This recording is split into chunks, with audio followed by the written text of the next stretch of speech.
Guys আজকে আমরা এমন জায়গায় এসেছি সেখানে শুধু কাঁঠাল আর কাঁঠাল। এই যে দেখতে পাচ্ছ কাঁঠাল, এই কাঁঠালগুলো মানে যখন আসবে তখন দেখতে হবে কাঁঠালগুলো। এই যে কাঁঠাল 12 মাস কাঁঠাল।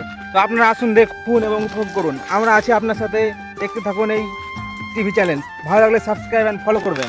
এই যে দেখতে পাচ্ছ কাঁঠাল, একেবারে দারুণ কাঁঠাল। এই কাঁঠালগুলো সব জায়গায় পাওয়া যায় না। এই গাছগুলো দেখছো ছোট ছোট চারা গাছ।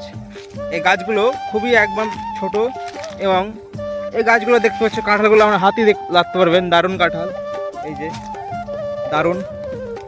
তো আসুন দেখুন আপনারা আর উপভোগ করুন এই কাঁঠাল বাগান। এই যে কাঁঠাল, কাঁঠাল দেখুন, এখানে 12 মাস কাঁঠাল হয়। গোটায় চারি সাইডে শুধু কাঁঠালের গাছ এবং চারা গাছ, মাঝে মধ্যে লেচুর আছে দেখতে পাবেন আপনারা। এই যে লেচু, স্ট্রবেরি, স্ট্রবেরি, এই যে স্ট্রবেরি। আমরা এসেছি ঘুরতে এই বাগানটায় এবং আপনাদের কিছু ভিডিও ক্লিপের মাধ্যমে তুলে দেখাবো এই কাঁঠালের সেই ইগুলো, দৃশ্যগুলো। ওই যে দূরে আর একটা বাগান আছে, এই যে সীমানা, এই সীমানার ওই পারে বাংলাদেশ, এই পারে ইন্ডিয়া। এই ইন্ডিয়াতেও চাষটা হয় এবং বাংলাদেশে চাষটা হয়। এই যে এটা হচ্ছে বর্ডার, মশারিদের বর্ডার তৈরি করেছে একটা, ইন্ডিয়া এবং বাংলাদেশের বর্ডার। এই যে সব বড় বড় খুঁটি। তা আপনারা দেরি না করে চলে আসুন, এই পারে বাংলাদেশ, এই পারে বাংলাদেশের লোকজন চাষ করে। আচ্ছা দাদা, এটা কি বর্ডার?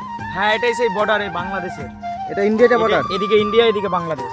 আচ্ছা, এদিকে বাংলাদেশ। তো বাংলাদেশের লোকজন দেখতে পাচ্ছে চাষ করে কাঁঠালের চাষগুলো, ইন্ডিয়া দেখা দেখি করছে এরাও। এই যে দারুণ সুন্দর এই বাগান, আসুন এবং উপভোগ করুন। আপনারা দেখতে পাবেন এখানে অনেক অনেক সুন্দর সুন্দর জায়গা। এই যে দূরে লেচু গাছ, মাঝে মধ্যে আছে কাঁঠালের গাছ, লেচু কাঁঠাল মিলিয়ে ভাই ভাই।